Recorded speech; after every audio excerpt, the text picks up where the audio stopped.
పరిశుద్ధ గ్రంథముల నుండి అపోస్తులైనటువంటి పౌలు గారు ఫిలిప్పీలో ఉన్నటువంటి సంఘముతో రాసినటువంటి కొన్ని మాటలు, ఫిలిప్పీలకు రాసినటువంటి పత్రిక 2వ అధ్యాయము 24వ 2వ అధ్యాయము 4వ వాక్యాన్ని చదువుదాం.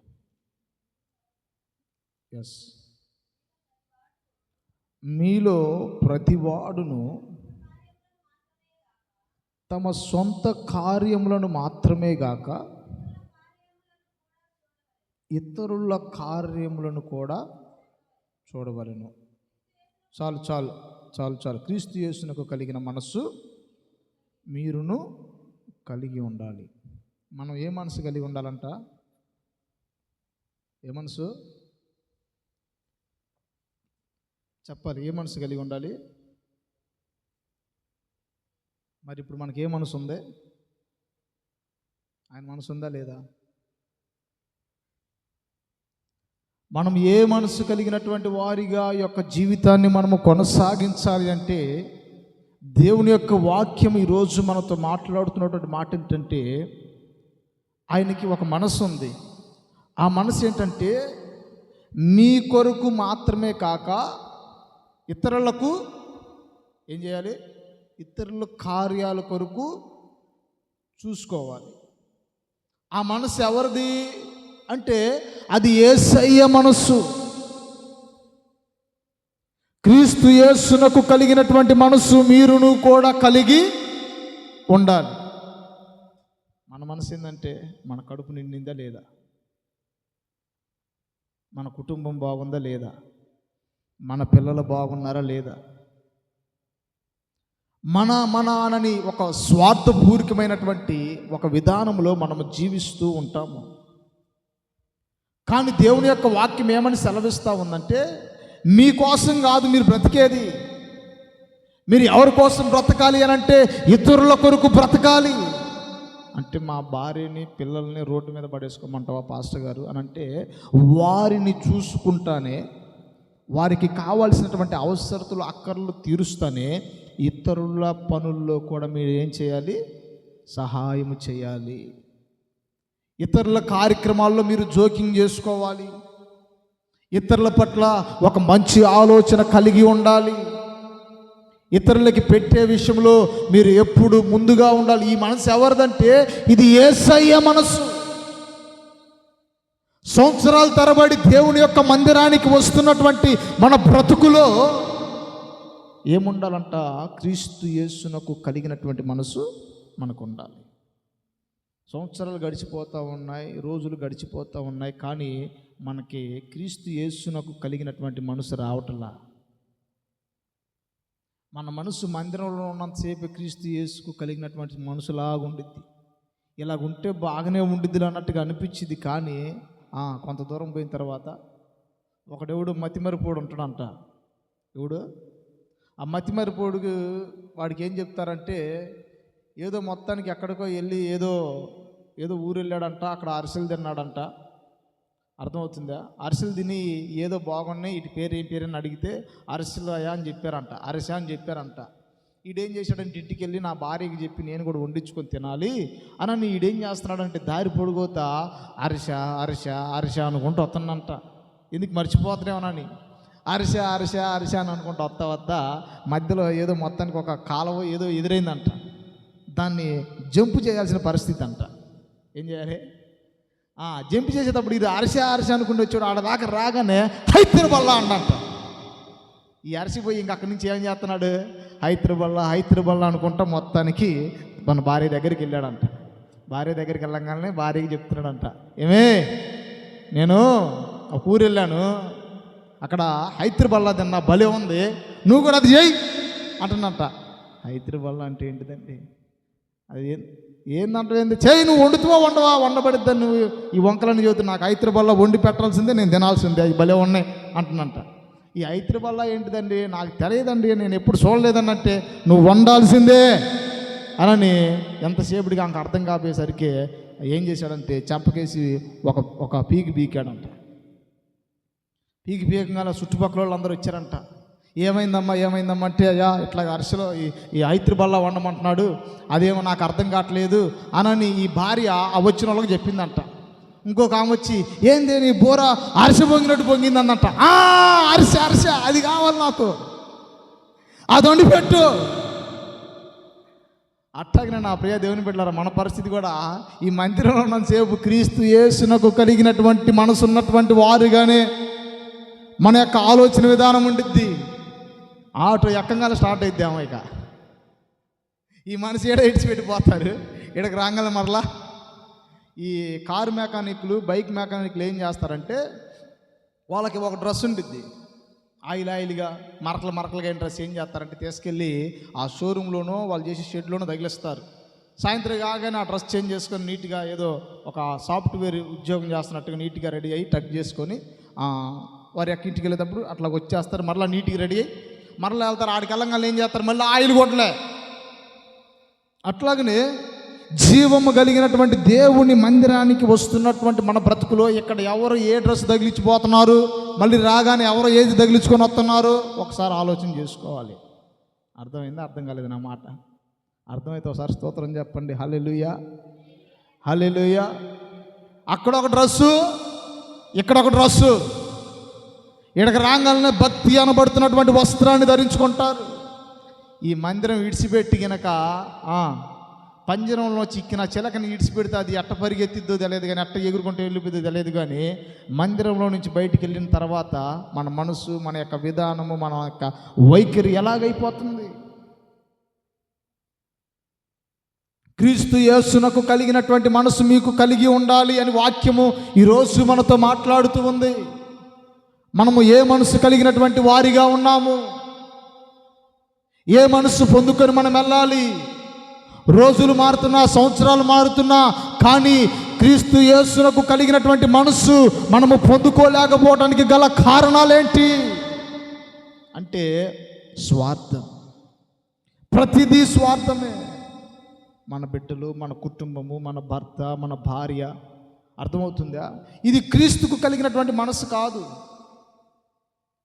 యేసు ప్రభు వారి తల్లి ఆయన దగ్గరికి రాగానే వాళ్ళు అంటారు, అయ్యా మీ అమ్మ వచ్చింది అంటే, ఎవరు నా తల్లి, ఎవరు నా తండ్రి?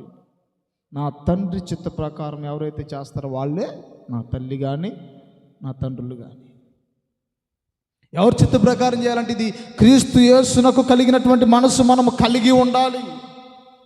ఈ మనసు పొందుకునేటువంటి కనీసం ప్రయత్నం చేస్తున్నామా? కనీసం ఒక గంట అన్నా కానీ క్రీస్తు యేసునకు కలిగిన మనసుతో మనం ఉందాము. మన యొక్క జీవిత విధానాన్ని ఒకసారి కొనసాగిద్దాము. అది ఎలాగుండిద్దో ఆ అనుభూతిని రుచి చూద్దామనేటువంటి ఆలోచన విధానం ఎవరికైనా ఉందా? ఆయనకున్నటువంటి మనసు ఏంటంటే ఆయన కొరకు బ్రతకడు. అర్థమవుతుందా? ఆయన కొరకు బ్రతకడు, ఇతరుల కొరకు మరణించటానికైనా కానీ సిద్ధపడినటువంటి మనసు ఆయన మనసు. ఆ మనసు రావడానికి ఆయనకి కష్టంగానే ఉంది. ఆయన అంటాడు కదా, ప్రభువా నీకు చిత్తమైతే ఈ గిన్నె నా యొద్ద నుంచి తొలి. అంటే ఆయన మొయ్యలేని భారం అది. ఆయన తట్టుకోలేనటువంటి పెయిన్, ఆ యొక్క నొప్పి, ఆ వేదన ఆయన భరించలేనటువంటి ఒక శోధనే ఆయనకి. అయినప్పటికీ ఆయన మనసు ఎట్లాగుందో చూడండి. నేను గనక మరణించకపోతే మానవాళికి పాపము తొలగిపోదు. సో కాబట్టి నేను వచ్చినటువంటి పని ఇదే, కాబట్టి నేను మరణించాల్సిందే.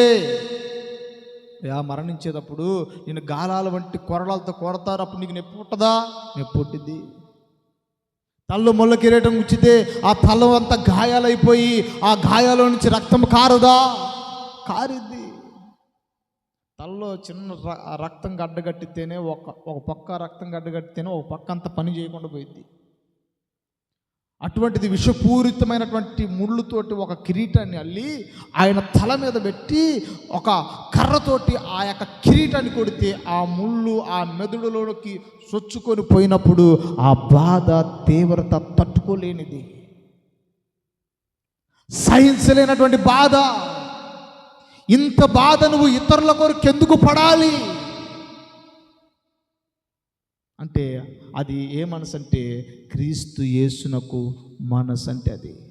యేసయ్య మనసు అంటే పక్కన వాళ్ళ కోసం మనం ఏదైనా ఒక హెల్ప్ చేసేటప్పుడు మనకి ఏదైనా, నేనేం చేశానంటే ఒకళ్ళకి ఒక మూట ఎత్తడానికి పిలిచారు, ఏదో మొత్తానికి బియ్యపు మూటో లేకపోతే ఏదో సరుకుల మూట ఎత్తడానికి పిలిచారు.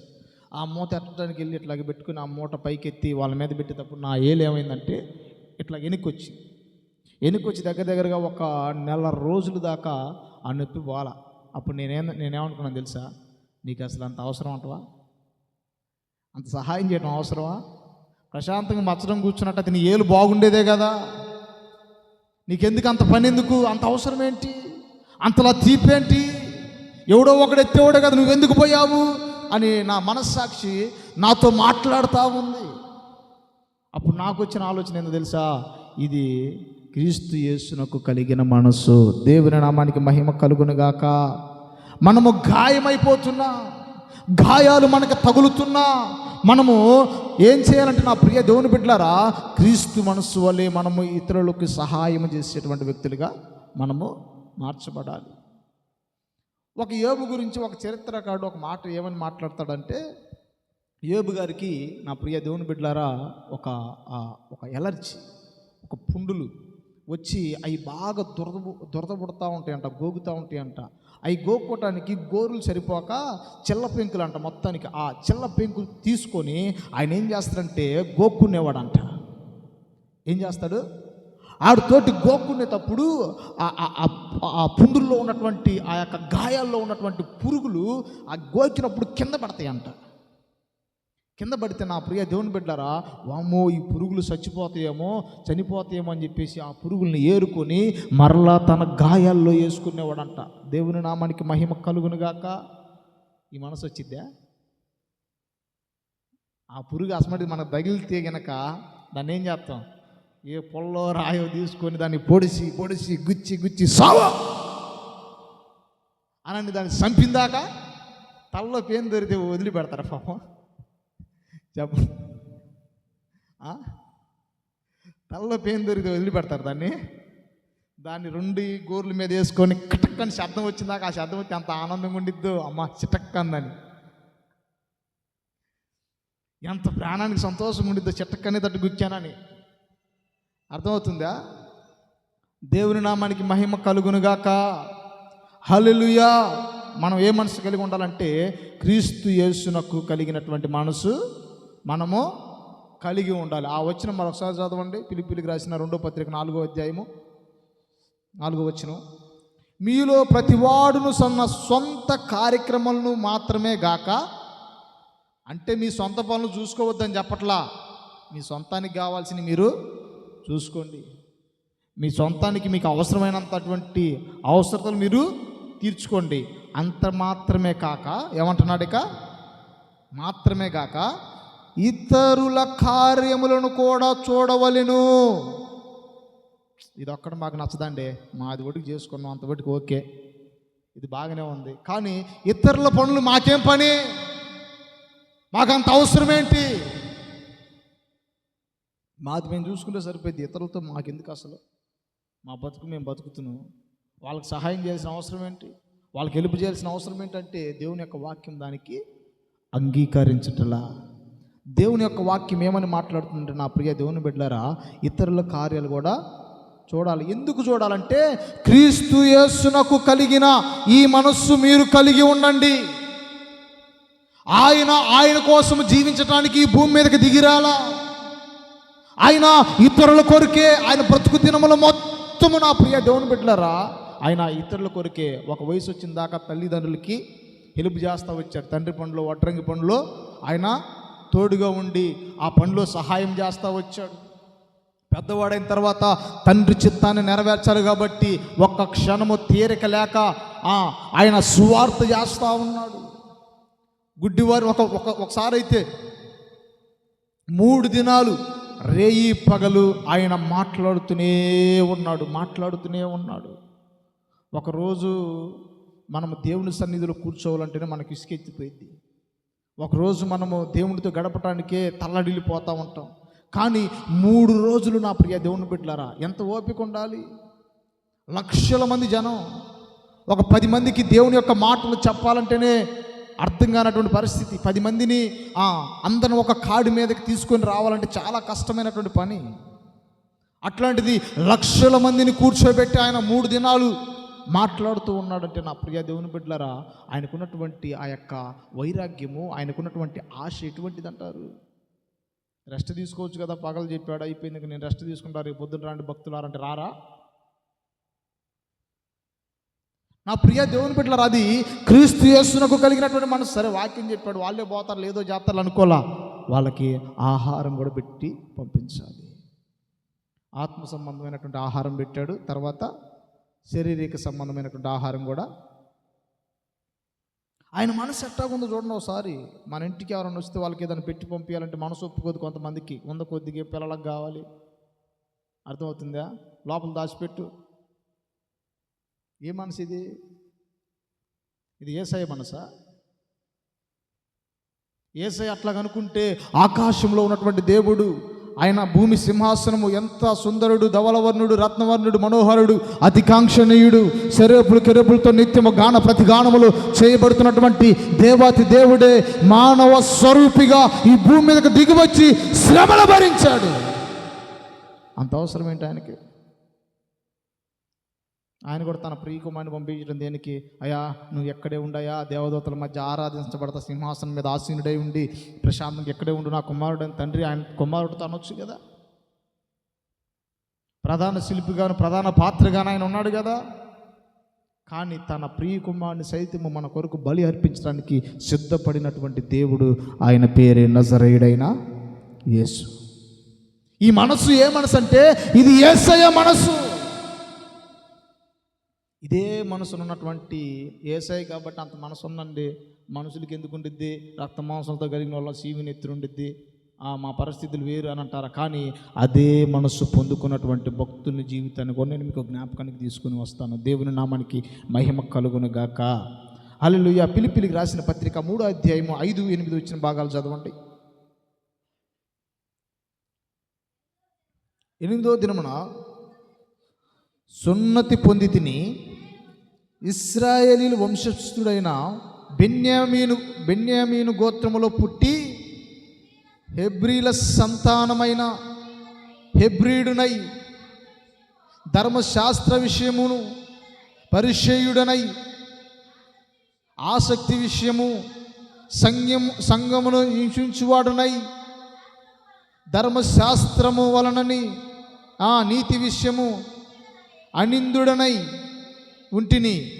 అయినను ఏవియు నాకు లాభకరములై ఉండెనో వాటిని క్రీస్తు నిమిత్తము నష్టముగా ఎంచుకుంటుని. నిశ్చయముగా నా ప్రభు అయిన యేసు క్రీస్తును గూర్చిన అతి శ్రేష్టమైన జ్ఞానము నిమిత్తమై సమస్తమును నష్టముగా ఎంచుకుంటుని. ఈయనకి ఒక అధికారం ఉంది, ఈ లోకపరంగా ఒక పేరు ఉంది, ఒక ప్రఖ్యాతి ఉంది, ఒక సుఖభోగాలు ఉన్నాయి, ఒక వాల్యూ కలిగినటువంటి పర్సన్, ఒక అధికారి ఈయన. ఇటువంటి సుఖభోగాల్ని ఏ వ్యక్తి ఇడిచిపెట్టడానికి అవకాశం లేదు. కానీ ఈయన ఏం చేశాడంట? క్రీస్తు విషయమై ఆయనకి ఏవేవి లాభకరములో, ఏవేవి సుఖంగా ఉన్నాయో వాటన్నిటిని ఈయన ఏం చేశాడంటే నష్టముగా ఎంచుకున్నాడు. ఎట్లా ఎంచుకోగలిగాడు నష్టం అని? ఇప్పుడు 1,00,000 రూపాయలు డబ్బులు వస్తున్నాయి అంటే అది మనకు నష్టంగా ఎంచుకుంటామా? మరి ఈయన ఎంచుకున్నాడు. ధర్మశాస్త్ర సంబంధమైనటువంటి విషయంలో ఈయన ఒక అధికారం కలిగినటువంటి వ్యక్తి. ఈయన బెన్యామీను గోత్రం నుంచి వచ్చినటువంటి వ్యక్తి. ఈయనకి ఆయన వెళ్తే ఈయనకు ఒక పదవి ఇస్తారు, లేకపోతే ఈయనకు ఒక హోదా ఇస్తారు, ఈయనకు ఒక విలువ ఇస్తారు. అన్నిటినీ నేనేం చేశాడంటే నాకు ఇవన్నీ అవసరం లేదు, ఇవన్నీ నా క్రీస్తు కొరకు నేను అన్ని సమర్పించేస్తున్నాను. సో కాబట్టి నాకు ఏవేవైతే లాభకరములై ఉన్నాయో వాటన్నిటినీ నష్టంగా ఎంచుకున్నాను. అవన్నీ నాకు అవసరం లేదు, ఎందుకంటే నేను నా క్రీస్తు కోసం నేను శ్రమ పడాలా, అనేకుల్ని క్రీస్తు కొరకు నేను నిలబెట్టాలా. ఈ మనసే యేసయ్య. ఈ మనసు ఏ మనసు? యేసయ్య. మనకి ఏవైతే లాభకరాలుగా ఉన్నాయో వాటన్నిటిని మనం నష్టంగా ఎంచుకుంటామా? ఎంచుకుంటాం లేదా? చెప్పండి. బైబిల్ చెప్పేది ఏమని చెబుతుంది, మనకి ఏ అయితే లాభంగా ఉంటాయో, ఇలా వీళ్ళు పానీపూరి బండి వేసుకుంటే వీళ్ళకి ఎంత వస్తాయి చెప్పండి అమ్మా, ఎంత వస్తాయి? ఒక 1000 రూపాయలు వస్తాయి అనుకోండి ఎగ్జాంపుల్గా. క్రీస్తు కోసం ఈరోజు ఆ బండి ఆపారంటే వాళ్ళు ఏం చేశారంటే, వాళ్ళకి ఏవైతే లాభకరంగా ఉన్నాయో, ఎగ్జాంపుల్ అర్థం కావడం కోసం చెబుతున్నా, మీరు కూడా పని చేసుకుంటే మీకు కూడా వస్తాయిలే, మా గురించి చెప్పలేదు అనుకోబాకండి. వాళ్ళకి ఏదైతే లాభకరంగా ఉందో దాన్ని ఏం చేశారంటే, క్రీస్తు కోసం ఈరోజు నాకు నష్టమే, నేను ఎంత పని చేసినా కానీ నాకు అవసరం లేదు, అది అంత అమౌంట్ వచ్చేదైనా కానీ నాకు అవసరం లేదు, అది నాకు నష్టంగా ఎంచుకొని క్రీస్తు సన్నిధిలో గడపటమే నాకు లాభకరము, దేవుని నామానికి మహిమ కలుగునుగాక అని ఎంచుకున్నటువంటి వ్యక్తి అపోస్తుడైనటువంటి పౌలు గారు. తన జీవితంలో ఏ అయితే లాభాలో, ఏ అయితే సుఖ సౌఖ్యాలో, వాటన్నిటినీ క్రీస్తు విషయమై నష్టంగా మనం కూడా ఎంచుకుంటామా? నష్టంగా ఎంచుకుంటామా? ఎంచుకోలేకపోతే ఎందుకు మందిరానికి రావడం దేనికి, భక్తి చేయడం దేనికి? నా ప్రియ దేవుని బిడ్డలారా, దేవుని యొక్క వాక్యము, దేవుని మందిరానికి వస్తున్నటువంటి మన జీవితాల్లో దినదినము మార్పు అనేది రావాలి, అభివృద్ధి అనేది కనపడాలి. స్పిరిచువల్ లైఫ్లో మనము ఆత్మీయంగా ఎదగాలి. పిల్లలకి పాలు దాపిస్తూ ఉంటే తొందరగా ఎదుగుతారా? లేకపోతే ఒకేసారి తీసుకెళ్ళి అన్నము పొలం పెడితే పెరుగుతారా? పాలు తాగే టయానా పాలు తాగాలి. 15 సంవత్సరాలు 20 సంవత్సరాలు వచ్చిన తర్వాత కూడా నేను పాలు తాగుతానంటే, మన బాప్టిజం పొంది 20 సంవత్సరాలైనా మనం ఇంకా పాలు తాగే కాడ ఉన్నామంటే, పౌలు గారు అంటాడు ఆ మాట, పాలు తాగేవాళ్ళు మీకు అన్నంతో పెట్టిన ఉపయోగము లేదు, ఎట్టకట్ట ఆరాయించుకోవడానికి పెడతా ఉంటాడు ఆయన. కాబట్టి భక్తి జీవితాన్ని కొనసాగిస్తున్నటువంటి మన జీవితాల్లో అభివృద్ధి అనేది అవసరము, ఎదుగుదల అనేది అవసరము. ఒక తల్లికి ఒక కుమారుడు పుట్టాడు. ఆ కుమారుడు 5 సంవత్సరాలైనా 6 సంవత్సరాలైనా ఉలుకు లేదు, పలుకు లేదు, ఆ మంచంలోనే ఉన్నాడు. ఏదో పాలు ఇస్తే పాలు తాగుతూ ఉన్నాడు. మాట లేదు, పలుకు లేదు, చూపు లేదు. బ్రతికున్నాడంటే బ్రతికున్నాడు. ఆ బిడ్డ ద్వారా తల్లిదండ్రులకి సంతోషం ఉండిద్దా? తల్లిదండ్రులకి ఆనందం ఉండిద్దా? సో కాబట్టి నా ప్రియ దేవుని బిడ్డలారా, అటువంటి పరిస్థితుల్లో ఆత్మీయ జీవితంలో ఇన్నాళ్ళ నుంచి దేవుని యొక్క సన్నిధికి, మందిరానికి కొనసాగుతున్నటువంటి మన జీవితంలో కూడా ఒక చలనము లేనటువంటి వ్యక్తులుగా అదే స్థానంలో ఉంటే మన తండ్రి అయినటువంటి దేవునికి మన పట్ల సంతోషం ఉండిద్దా? సో కాబట్టి నా ప్రియ దేవుని బిడ్డలారా, వయసులో ఎదిగే కొంత ఏం చేయాలంటే మన యొక్క స్పిరిచువల్ లైఫ్ కూడా మనకి పెరుగుతూ ఉండాలి, అభివృద్ధి నొందుతూ ఉండాలి. దేవుని నామానికి మహిమ కలుగునుగాక. హల్లెలూయా. నా ప్రియ దేవుని బిడ్డలారా, దానియేలు గ్రంథం ఒకసారి చూడండి. దానియేలు గ్రంథము 3వ అధ్యాయము 11వ వచన భాగాన్ని ఒకసారి చదువుదాం.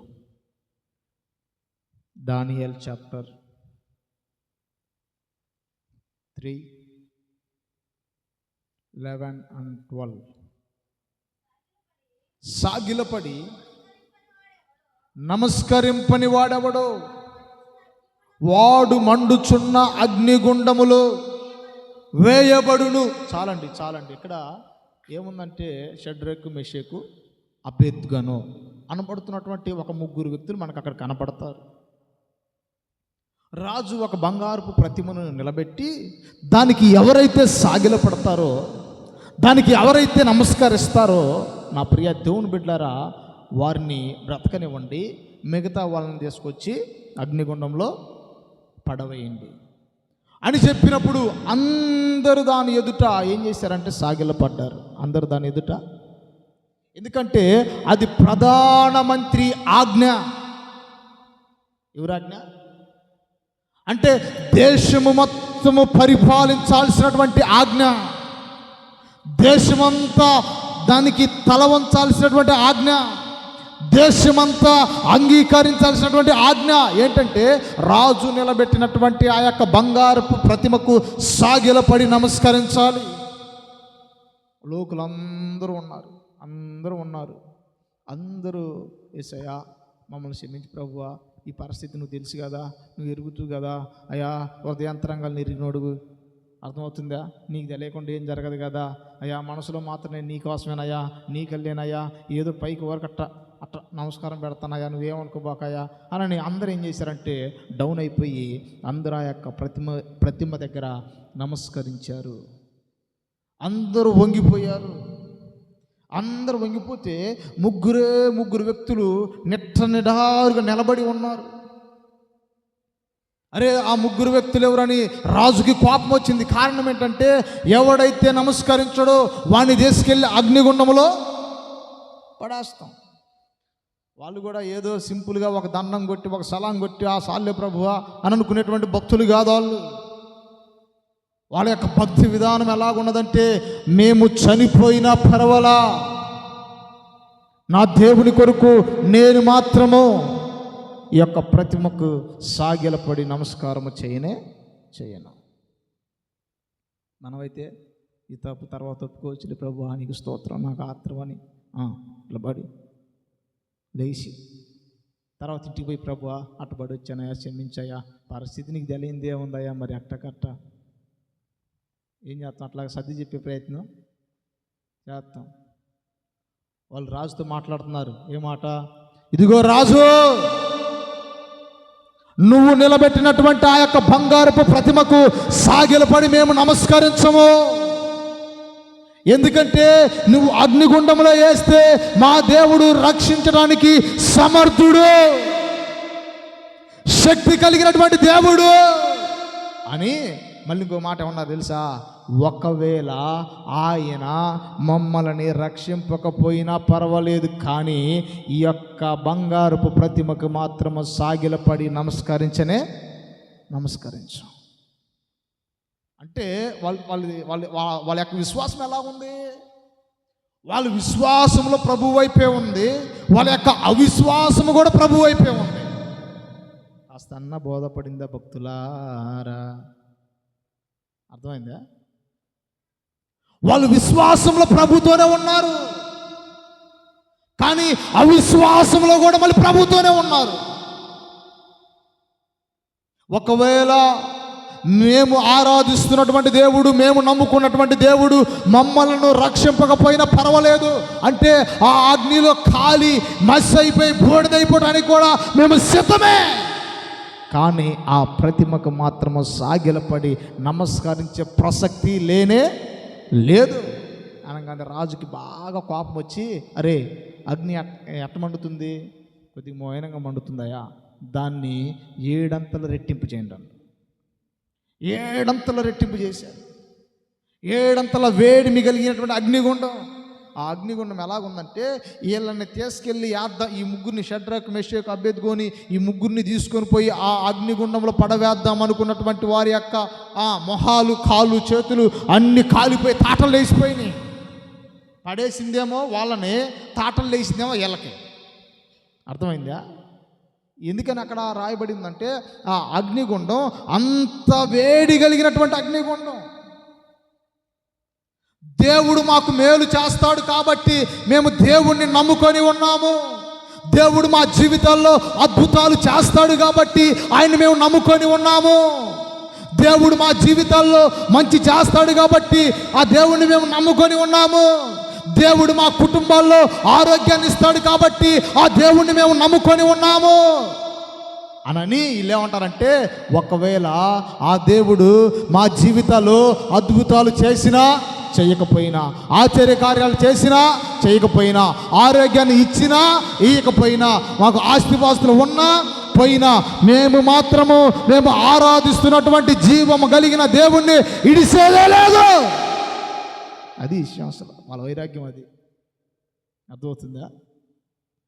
ఏ స్థితిలో ఉన్నా కానీ మేము మాత్రం దేవుణ్ణి ఇడిచిపెట్టే పరిస్థితి లేదు. ఆరోగ్యం ఉన్నప్పుడు యేసే మా దేవుడు, అనారోగ్యం ఉన్నప్పుడు యేసే మా దేవుడు. ఆశీర్వాదం ఉన్నా ఆయన మా దేవుడు, ఆశీర్వాదం లేకపోయినా ఆయనే. భక్తి మాత్రమో భక్తి ఆపేదే లేదు. కడుపు నొప్పి రానే, తలకాయ నొప్పి రానే, ఇంకా ఏ రోగాలైనా రానే, ఆదివారము భక్తి మాత్రం ఆపే ప్రసక్తి లేదు. ప్రార్థనకు ఆగే ప్రసక్తి లేదు. భక్తిని ఇడిసే ప్రసక్తి లేనే లేదు. కొన ఊపిరిలో ఉన్నా సైతము నేను నా దేవుణ్ణి స్తుతించాలి. హేబెలు రక్తము దేవుని స్తుతించిందంటండి. ఏం చేసిందంట? దేవునికి మొరపెడుతుంది చనిపోయిన సిచ్యువేషన్లో. రక్తం, మన రక్తం చిందించబడితే మన రక్తం కూడా ప్రభుకి ప్రార్థన చేసే వ్యక్తిగా ఉండాలి. స్టెఫెన్ చనిపోయేటువంటి పరిస్థితిలో ఒక్కొక్కరు రాళ్ళతో కొడతా ఉంటే ఆయన కళ్ళు తెరవబడి ఆ దెబ్బలు తింటానే, ఆ బాధ భరిస్తానే దేని వైపు చూస్తున్నాడంటే తండ్రి కుడి పార్శ్వన యేసుక్రీస్తు ప్రభు వారు కూర్చొని ఉండుట ఒక దర్శనాన్ని చూస్తూ ఉన్నాడు. ఏ అభిషేకమో చూడండి, ఏ వైరాగ్యమో చూడండి. ఒక పక్క రాళ్ళతోటి గాయాలు పాలైపోతే ఈయన దేహం అంతా ఏది ప్రాణం ఉన్నప్పుడే, ఒక పక్క ఒక్కొక్క రాయి తగులుతూ ఉంటే నా ప్రియ దేవుని బిడ్డలారా ఆ దేహానికి అంత నొప్పి భరిస్తూ ఉంటాడు.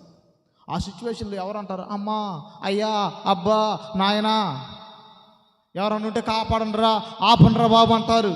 కానీ ఈయన యొక్క ఉద్దేశం ఎటువైపు ఉంది?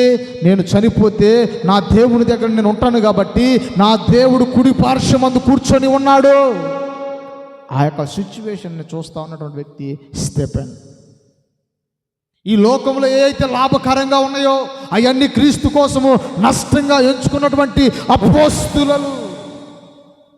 ఒక్కొక్కరిని యోహాను గారి గురించి చరిత్రకారులు మాట ఏంటంటే, ఆయన్ని సలసల కాగుతున్నటువంటి ఆ యొక్క ఆ నూనె కళాయిలో ఉంటే ఆ నూనె కళాయిలో వేయబడినటువంటి వ్యక్తి యోహాను గారు. తలకిందులుగా వేలాడదీయబడినటువంటి వ్యక్తి పేతురు గారు. ఇంకా మిగతా అపోస్తులతోటి కత్తితో నరకటం కాదండి, రంపాలతోటి కొయ్యబడ్డారు. దేనికోసమంటే బల్లాలతో పొరవబడ్డారు. తోమా గారి గురించి అయితే నేను ఆ పిక్చర్స్ చూసా ఆ చెన్నై పట్టణంలో. అక్కడ కనపడతా ఉండి దాన్ని ఏ విధంగా బల్యాలతో పొడిచారో ఆ విజువల్స్ మొత్తం ఆ సమాధికి ఆ కొండ ఆ ప్రాంతం అంతా అక్కడ కనపడి అక్కడ ఒక చర్చి కట్టి అంతా ఉంది. ఆ విజువల్స్ దేనికి అంత గాయపడింది? దేనికి? ఏసు లేడు గీసు లేడు మాకు ఎందుకురా నాయన అని అనుకుని మచ్చడం ఉంటే ఈరోజు సువార్త మన దగ్గరకు వచ్చేదే కాదు. ఈ బైబిల్ మన దగ్గరకు ఉందంటే ఇది ఎంతమంది ప్రాణాలతో కూడినటువంటి రక్తము చిందించబడితే కానీ ఈ బైబిల్ మన దగ్గరికి రాలా. ఈ బైబిల్ ముద్రించడానికి ఇంగ్లాండ్ నుంచి మన ఇండియాకి ఒక గొప్ప దైవజనుడు వచ్చాడు. అతని పేరు విలియం కేరీ. చక్కెరకేలియా ఏంది? చక్కెరకేలి కాదు రే, విలియం కేరీ. ఆయన బైబిల్ని మన యొక్క దేశానికి ప్రకటించాలని, దేవుని యొక్క సువార్తని మోసుకొని రావాలని ఆ పడవ ప్రయాణంలోనే వస్తా ఉంటే తన కొడుకు ఎవరు చనిపోతే నా ప్రియ దేవుని బిడ్డలారా ఆ పడవలో ఎనిక్కెళ్ళి భూస్థాపన చేయాలా, ముందుకెళ్ళి భూస్థాపన చేయాలంటే ఆ పడవ ప్రయాణంలో నా ప్రియ దేవుని బిడ్డలారా ఆ శవం కుళ్ళి కంపు కొట్టినటువంటి స్థితి. సముద్రంలోనే కన్న కొడుకు శవాన్ని పడేసి ఇండియాకు వచ్చాడు. ప్రాణ త్యాగ ఫలితం అది. ఆడకొచ్చి ఆయన ప్రింటర్ అంటే బైబిల్ ప్రింటించడం మొదలుపెట్టి బైబిళ్ళన్నీ ప్రింటించి ఆ యొక్క ఆ గోడెంలు అన్నీ అలాగే ఉన్నాయి. అంటే ఆయనకి తెలుగు రాదు, ఇంగ్లాండ్ ఆ భాష తెలుగు నేర్చుకొని తెలుగులో ప్రింటర్ తయారు చేసి బైబిల్ని ప్రింట్ కొట్టి కొన్ని గోడెంలో పేర్చాడు. గోడెంలో పేరిస్తే నా ప్రియ దేవుని బిడ్డారు మొత్తానికి అక్కడ కరెంట్ షాక్ సర్క్యూట్ అయిందో ఏదో తెలియదు కానీ ఆ గోడెమంతా అగ్ని ప్రమాదానికి గురైపోయి ఆ బైబిల్ కొన్ని సంవత్సరాలు ప్రయాసపడ్డటువంటి బైబిల్ మొత్తం తగలబడిపోయాయి. ఈ తగలబడిపోయినటువంటి పరిస్థితులు అయ్యా ఇక్కడ తగలబడిపోతుందని ఆయనకు చెప్పినప్పుడు ఆయన ఫిల్టర్ అక్కడికి వచ్చి ఆర్పుదామా ఏం చేద్దాం అనుకునే సిచ్యువేషన్లో మళ్ళీ ఇంకొకటి వచ్చి అయ్యా నీ భార్య మెంటల్దయా పిచ్చెక్కిపోయి ఎట్టబడితే అట్ట పిచ్చిగా ప్రవర్తిస్తూ ఉందని ఆ యొక్క దైవజనుడికి చెప్పినప్పుడు ఆయన యొక్క ప్రాణం తల్లడిల్లిపోయి ఉండాలి. నాకెందుకు ఈ భక్తి? దేవుని నమ్ముకొని ఆయన పని చేయడానికి వస్తే ఆయన నా జీవితంలోకి అనుభవించేది ఇటువంటి శ్రమలా అని ఆయన అనుకోలేదండి. అన్నిటినీ జయించాడు, అన్నిటిని తట్టుకున్నాడు, అన్నిటినీ ఓర్చుకున్నాడు. నా ప్రియ దేవుని బిడ్డలారా ఈ రోజున చరిత్రలో ఒక ప్రాముఖ్యమైనటువంటి వ్యక్తిగా నిలిచిపోయాడు. దేవుని నామానికి మహిమ కలుగును గాక. హల్లెలూయా. ఎందరో ప్రాణ త్యాగ ఫలితమే ఈ బైబుల్. ఇటువంటి బైబుల్ని మనం చదవకుండా పక్కన పెట్టామంటే ఏమనుకోవాలి? పుస్తకాలు పిల్లలు బడికి వెళ్తా, స్కూల్కి వెళ్తా, పుస్తకాలు చదవకపోతే టీచర్లు ఊరుకోరు, మాస్టర్లు ఊరుకోరు, ఇంటి దగ్గర తల్లిదండ్రులు ఊరుకోరు. ఎప్పుడైనా ఒకసారైనా ఈ బైబిల్ ఎంతోమంది రక్తం చిందిస్తే కానీ మన దగ్గరికి రాలేదు, ఒక్కసారి ఈ బైబిల్ కంప్లీట్గా చదవండాయా, ఈ బైబిల్ నేర్చుకుండాయా అని తన పిల్లలకి ఎంతమంది చెప్పారు? బైబిల్ చదవాల్సినటువంటి అవసరం ఎంత ఉంది? ఏ పుస్తకాల కొరకు రక్తాలను చిందించబడలా. చాలామంది రంపాలతో కోయబడ్డారు, అగ్నిగుండంలో పడవేయబడ్డారు. ఎంతో ప్రార్థనాపూర్వకంగా ఈ యొక్క బైబిల్ని రాయటం జరిగింది. నా ప్రియ దేవుని బిడ్డలారా, అంత వాల్యూ కలిగినటువంటి ఒకే ఒక పుస్తకము ఏంటంటే అది పరిశుద్ధ గ్రంథము. ఈ గ్రంథము మన చేతులకు రావటానికి నా ప్రియ దేవుని బిడ్డలారా ఎంతోమంది ప్రాణాలను సైతము పణంగా పెడితే కానీ ఇది మన దగ్గరికి రాలా. దీని వాల్యూ మనకు తెలియక ఏం చేస్తామంటే ఇంటికి వెళ్ళగానే మూతేసి పక్కన పెట్టి ఇస్తాను. అంత వాల్యూ కలిగినటువంటి బుక్, మనల్ని పరలోకానికి తీసుకెళ్లే పుస్తకం ఇది, పరలోకానికి మార్గం ఇది. ఒక పాపిని పవిత్రపరచడానికి దేవుడు మన కొరకు ఇచ్చినటువంటి దేవుని యొక్క మాటలు ఇవి, దేవుని యొక్క వాక్ ఇది. నా ప్రియ దేవుని బిడ్డలారా, మన యొక్క జీవిత దినచర్య ఎలాగో కొనసాగుతూ ఉంది. ఈ లోకంలో ఉన్నటువంటి వాటిని దేవుని కొరకు నష్టంగా ఎంచుకోవాలి. ఏం చేయాలి? దేవుని కొరకు నష్టంగా ఎంచుకోవాలి. అవన్నీ ఏ అయితే లాభకరమలో, ఆదివారం మనం చేసుకుంటే ఏ అయితే మనకు లాభాలో అవన్నీ మానేసి దేవుని కొరకు మనము నిలబడాలి. అది ఎంచుకోవటం అంటే. అర్థమవుతుందా? అర్థం కావట్లేదా? అర్థమైనా కానీ ఇంతేనంటారా? దేవుని నామానికి మహిమ కలుగునుగాక. హల్లెలూయా.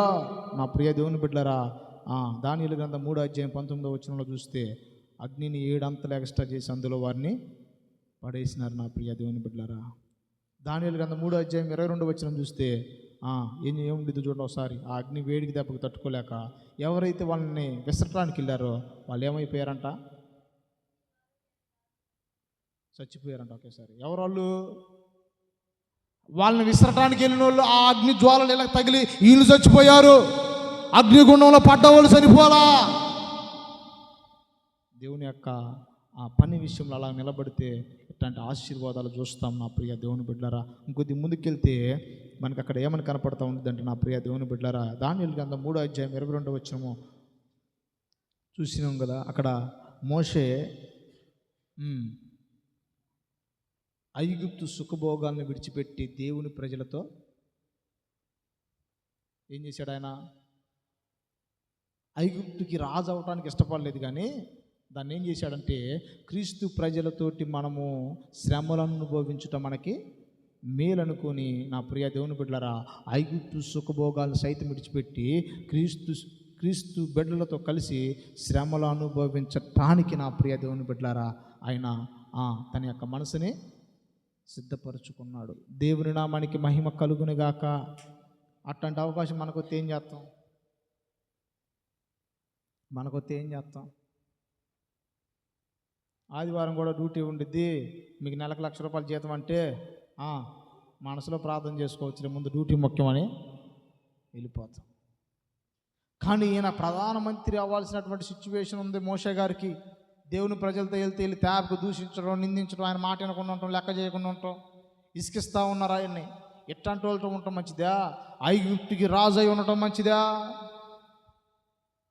మనమైతే రాజు అయి ఉండటమే మంచిదని చెప్పేసి దేవుడా నన్ను క్షమించినట్టు పోతాం. కానీ ఆయన అట్లా రాజీ పడినటువంటి వ్యక్తి కాదు, ఆయన దిగజారిపోయినటువంటి వ్యక్తి కాదు. దేవుని ప్రజలతో చేరి శ్రమలు అనుభవించుటే నాకు మేలు. ఇది ఏ మనసు అంటే క్రీస్తు యేసునకు కలిగినటువంటి మనస్సు. ఏ మనసు అది? క్రీస్తు యేసునకు కలిగినటువంటి మనస్సు. ఆ మనసు ఏం చేస్తుందంటే శ్రమలు అనుభవించడానికి, ఇతరుల కొరకు ఎన్ని కష్టాలైనా కానీ అది దిగి వచ్చే మనసు. నా ప్రియ దేవుని బిడ్డలారా, ఈ మధ్య చాలామంది ఏం చేస్తారో తెలుసా? నా ప్రియ దేవుని బిడ్డలారా, ఏం చేస్తారంటే రోడ్డు మీద పోతూ ఉంటే ఏదో యాక్సిడెంట్లు అవుతూ ఉంటాయి. ఆ యాక్సిడెంట్లు కాడ అంబులెన్స్కి ఎవరన్నా ఫోన్ చేస్తే వాళ్ళ ఫోన్ నెంబర్ని పట్టుకొని నువ్వు అక్కడ ఎందుకు ఉన్నావు, నువ్వే గుద్ది ఫోన్ చేస్తున్నావా అని రకరకాలుగా మాట్లాడేటువంటి విధానాలు బట్టి ఎవరికైనా యాక్సిడెంట్ అయిపోయి రోడ్డు మీద పడి ఉంటే వాడికి ఫోన్ వాళ్ళ విషయమై అంబులెన్స్కి ఫోన్ చేయడానికి కూడా అదురుపోయే పరిస్థితులు. ఆడ కొద్దిగా రిస్క్ చేయాలని, ఆడ కొద్దిగా ఇబ్బంది ఉండిద్దని, అదొక సమస్యలాగా క్రియేట్ అయి నన్ను తీసుకుపోయి ఏదో చేస్తారని, నేను నా పని బాటలు మానుకొని నేను ఆడ తిరగాలని, అది కొద్దిగా ఇబ్బందికరమే, కష్టమే. కానీ నా ప్రియ దేవుని బిడ్డలారా, అలాగ చేస్తే ఒకళ్ళ ప్రాణాన్ని నిలబెట్టినటువంటి వారముగా కూడా మనము మార్చబడవచ్చు. అది క్రీస్తు యేసునకు కలిగినటువంటి మనసు. మోషే ఐగుప్తులో సుఖభోగాలు అనుభవించడానికి ఇష్టపడలేదు, కానీ దేవుని ప్రజలతో చేరి శ్రమలు అనుభవించితే మేలు అనుకున్నాడు. క్రీస్తు కోసము ఆయనకి ఏ అయితే లాభకరములై ఉన్నాయో వాటన్నిటిని ఏం చేశాడు ఆయన? ఆ ప్రియ దేవుని బిడ్డలారా, ఏం చేశాడంటే నష్టంగా ఎంచుకున్నాడు. పౌలు గారు ఎంచుకున్నాడు దానియేలుని. నా ప్రియ దేవుని బిడ్డలారా, సింహాల బోన్లో వేయడానికి గల కారణం ఏంటంటే క్రీస్తు యొక్క విషయమై రోజుకి ఆయన 3 సార్లు ప్రార్థన చేస్తాడు. ఏ సిచ్యువేషన్ అన్నా కానీ రోజుకి ఖచ్చితంగా 3 ఆయన ప్రార్థన చేయాల్సిందే. ఒక ఆజ్ఞ జారీ చేశారు, ఎవరైతే ప్రార్థన చేస్తారో వాళ్ళని తీసుకెళ్ళి సింహాల బోనులో పడవేయాలి. చేశారు, చెప్పారు, ప్రకటన చేశారు. ఆ వార్త విని దానియేలు ఏం చేశాడంటే నాకెందుకు అని చెప్పేసి ఇంటికి వెళ్ళి ప్రశాంతంగా కూర్చోలా. దేవుడా నీకు తెలుసు కదా, ఇప్పుడు ఈ 3 రోజులు ఆగి తర్వాత చేస్తానని రాజీ పడలా. వాళ్ళు తీసుకెళ్ళి సింహాల బోన్లో వేసినా పర్వాలేదు, నేను మాత్రము ప్రార్థన మానను, ఆరాధన ఆపనని పాట పాడటమే కాదు, ఆయన సింహాల భూమిలో వేస్తారు ఇలా చూస్తారని తెలిసినా కానీ వెళ్ళాడు. యథావిధిగా ఏ ఆజ్ఞ లేనట్టుగా, ఏ సిచ్యువేషన్ అక్కడ జరగనట్టుగా యథావిధిగా వెళ్ళాడు. యెరూషలేము వైపు తన యొక్క కిటికీలు తలుపులు ఓపెన్ చేశాడు, మోకరించి ప్రార్థన చేయటం మొదలుపెట్టాడు. ఆ టయానికి వాళ్ళు వచ్చారు, చూశారు, ఈయన ప్రార్థన చేస్తున్నాడని చెప్పి తీసుకొని రాజు దగ్గరికి తీసుకెళ్ళాడు. రాజు అడిగాడు, ప్రార్థన చేస్తున్నామంటే చేస్తున్నాము. తీసుకెళ్ళి సింహాల భూమిలో వేశారు. కానీ నా ప్రియ దేవుని బిడ్డలారా, సింహాల భూమిలో నుంచి దానియేలుని దేవుడు కాపాడాడు. కాపాడుతాడని దానియేలుకి తెలియదు, దానియేలు అనుకోలేదు. కానీ ప్రార్థన మాత్రం ఆయన కాపాడినా కాపాడకపోయినా, రక్షించినా రక్షించకపోయినా, నేను మాత్రము ప్రార్థన అనేది ఆపను, ప్రార్థన ఆపను. ఏ స్థితిలో ఉన్నా కానీ ప్రార్థన మాత్రం విడిచిపెట్టే ప్రసక్తే లేనే. ఉన్నా ప్రార్థన చేస్తా, లేకపోయినా ప్రార్థన చేస్తా, నిలబడ్డా ప్రార్థన చేస్తా, కూర్చున్నా ప్రార్థన చేస్తా అన్నటువంటి జీవితం నా ప్రియ దేవుని బిడ్డలారా, భక్తుల జీవితాన్ని మనం చూసుకుంటూ వచ్చాము. మన యొక్క బ్రతుకు ఏ విధంగా ఉన్నది? క్రీస్తు యేసునకు కలిగినటువంటి మనసు మనకున్నదా? సంవత్సరాల తరబడి భక్తి చేస్తున్నటువంటి మన జీవితంలో ఆ మనసుని మనం ఎందుకని పొందుకోలేకపోతున్నాము? దానికి కారణం ఏంటి అని మనం పరీక్షించుకొని, క్రీస్తు మనసు నాకు కావాలి అని ప్రార్థనాపూర్వకంగా అందరు కళ్ళు మూసుకోండి, మనము ప్రార్థన చేసుకుందాం. అందరూ ఒక తీర్మానం కలిగినటువంటి వ్యక్తులుగా